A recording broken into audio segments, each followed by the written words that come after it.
Hey, in this week's English lesson, I'm going to teach you how to think in English and then speak English. This is a method that I have taught thousands upon thousands of English learners around the world, and it transformed their English. Now, my friend, are you ready to learn this method and finally speak English with confidence? Yes! Well then, I'm teacher Tiffany. Let's jump right in. All right, the very first thing we're going to look at is right here. Let's say someone asks you this question. What did he do? Right now, we are thinking about the question. Again, we're starting off first and foremost thinking in English. So if someone asks you this question, hey, what did he do? You need to use the 5 W's method. Who, what, when, where, and why. So who are we speaking about?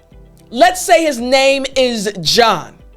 What did he do? John bought a car.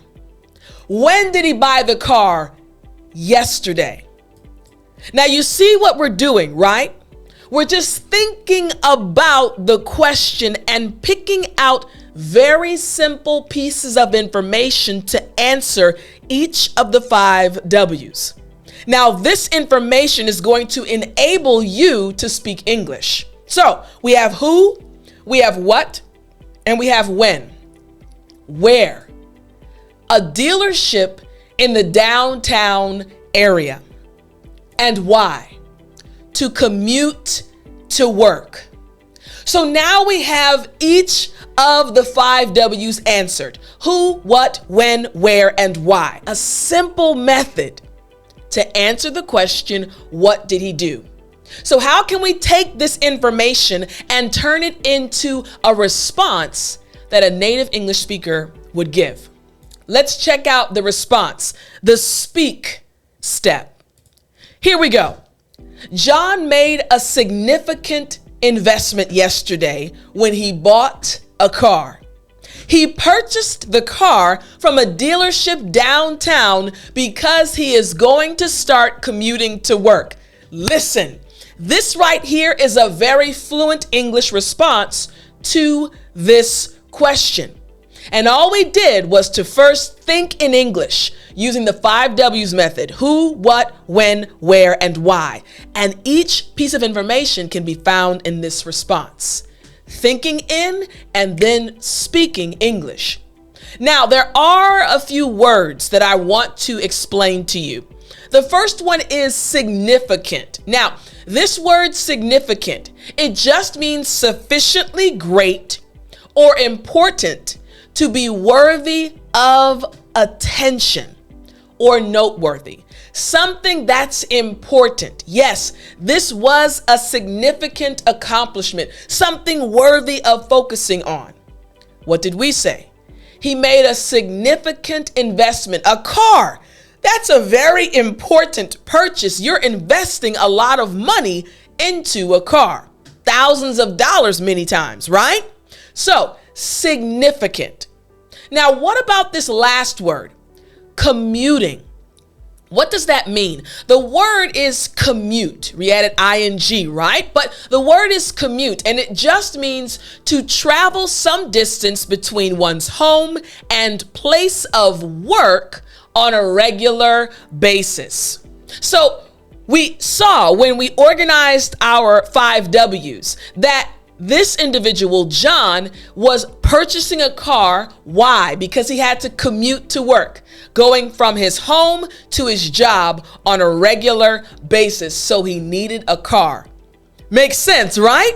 So again, we have the 5 W's organized. We understand who, John, bought a car, what, when, yesterday, when, yesterday, where, a dealership in the downtown area, and why, to commute to work. And we have our response, a perfect response in English.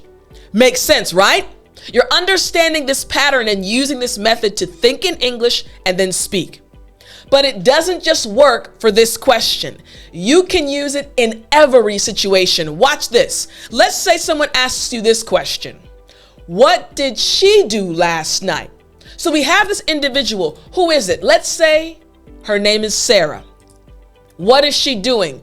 She cooked, past tense, a scrumptious dinner. Now, don't worry. I will explain the meaning of the word scrumptious. I got you. Don't worry. But right now we're thinking in English. We're organizing our thoughts. So she cooked a scrumptious dinner. When? Last night. Where? At home. Why?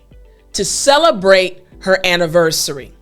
You see, when we break it down, thinking in English using the 5 W's, it immediately becomes so much easier.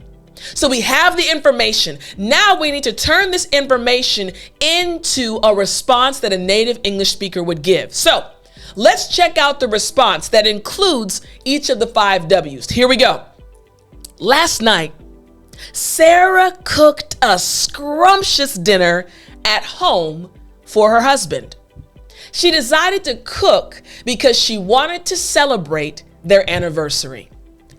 Each of the 5 W's can be found in this response. Who, what, when, where, and why. And if you give this response during an English exam, during a conversation, the person listening to you will be impressed. Why? Because it answers each of the 5 W's. Now, I promised you that I would explain the word scrumptious. So this word scrumptious, it literally just means, when speaking about food, extremely tasty, very delicious. You've heard me tell you stories during story time about my mom's food. My mom cooks very well. Her food is always scrumptious. You got it again, very tasty and delicious. Makes sense, right? Yes, this word is very commonly used. So you see that we can use the 5 W's to think in English about any topic, about any question, and we finally are able to give a fluent English response. But maybe you're asking, hey Tiff, does it really work? I'm gonna give you another example. But don't forget again, after this lesson, remember to go to the app, English with Tiffani app. The link is right in the description. And this will help you. It will help you actually practice what you're learning. Download the app. The link is in the description. And this app will help you practice what you are learning. Weekly English fluency lessons with Tiffani. So you can watch this lesson and then go to the app and you can practice what you're learning. All right. So let's go to the third one to prove again that this actually works. Here's the situation. Peter. The question is, hey, where did Peter go? What do we need to do? Yes, to think in English, we need to answer the 5 W's. So here we go. Who? We know we're talking about Peter. What? Attended a concert. When? Last weekend. Where? At the stadium. Why? Because he is a huge fan of the band. So we have everything answered for the 5 W's. So simple. Thinking in English, we're making it easy. English does not have to be difficult. We know who, what, when, where, and why. So now we need to answer the question using the information that we just organized. So in order to use this information to organize it, this is what we need to say. Last weekend, Peter attended a concert. The concert was held at the stadium and he had an amazing experience. He had been anticipating the concert for weeks because he is a huge fan of the band that was playing. You liked that response too, didn't you? I loved it. Why? Because we can find each of the 5 W's in this response. Who, what, when, where, and why. Now you'll also notice there are 2 words that we need to go over. The first one that I want to break down to you is anticipate. We said he had been anticipating the concert for weeks. What does anticipate mean? It just means to expect or predict. He was expecting the concert. He was looking forward to the concert. Ooh, I can't wait until the concert. Anticipate. Makes sense, right? Excellent. All right.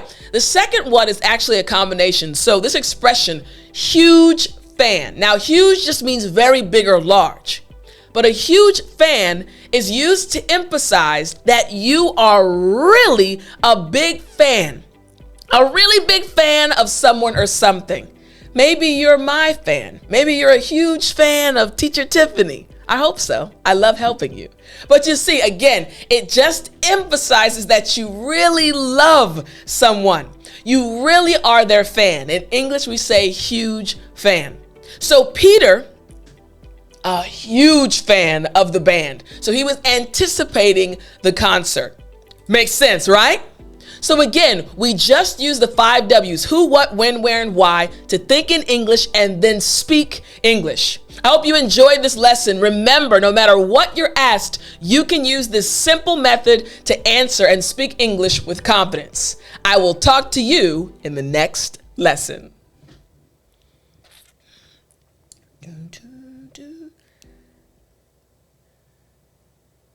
You still there? You know what time it is. Sing it with me. It's story time. Hey, I said it's story time. Now, today's story is also about music. So, one of my closest friends, she's Korean. And I'm actually going to see her in about 4 weeks. True story, 4.5 weeks. I'm very excited to see her, her husband, the 2 kids. I'm looking forward to seeing her and her family. So she and we were hanging out. And at the times when I lived in Korea, she had been practicing her piano skills. She likes the piano. And so she started playing with a band. And the band was going to have a show. So she said, Tiff, would you mind coming to my show? I said, of course, I'll be there. I'll support you. So I went, and 2 of our other friends, we went to this show. We wanted to support her. So they did a great job. It was a nice concert. It was a short concert. And after the concert, our other 2 friends, they went back home, and I stayed with my friend. She said, Tiff, do you want to hang out with us? I said, sure, yeah. So again, I can speak Korean, so it was totally fine. It was not an awkward situation. There are about 4 or 5 other band members outside of my friend. So we went, we got some food, and we were just talking, and we had a really nice time. So after we finished eating, they said, hey, do you guys want to go to a karaoke place? Now, you all know I love singing, but again, I was just with my friend and her friends. So I was just kind of, in the background a bit, just kind of, quieter in the situation. But I said, sure, I'll go too. Now, it was around midnight. You all know that I'm an early bird. So part of my quietness was I was a little bit tired, but I was there for my friend. And her other friends were nice, the band members. So we went to a karaoke spot. And again, I'm just sitting there. I'm a little quiet because I was tired, but I was happy to be there. I was happy. I was listening and smiling and everything. Now, my friend, she knew, and she still knows how much I enjoy singing. So I was just sitting there, and I was, listening to the band members sing. And, of course, I was rocking back and forth, feeling the music. And so all of a sudden, my friend said, hey, Tiff sings really well. Let's let her sing. And I looked at her and I said, okay. Again, I had been kind of quiet the whole time. Of course, jokes and speaking to them. I was, it was an enjoyable experience. So imagine, I'm going to take this water bottle. Imagine this is the mic. So the mic was put into my hands. And once that mic got into my hand, I know I have a mic right here in front of me, but I need you to, for effect, this is another mic, right? I said, hit it. And they selected the song that I like singing, right? So I'll sing a different song, but let's just imagine. Again, I've been kind of quiet, reserved, just listening to them speak to each other and just kind of, being an observer. This is their group, right? I got that mic in my hand, and let's say the song, I've sung the song for you before. Let's say it was Sign Me Up, right? I went from the quiet friend to the expressive friend. Sign me up for the Christian Jubilee. Yeah. Now, that's not the song that I sung. But It was that much of a transformation. Once that mic got into my hand, I turned into a different person. And they were like, whoa, girl, you can sing. Again, this is all in Korean.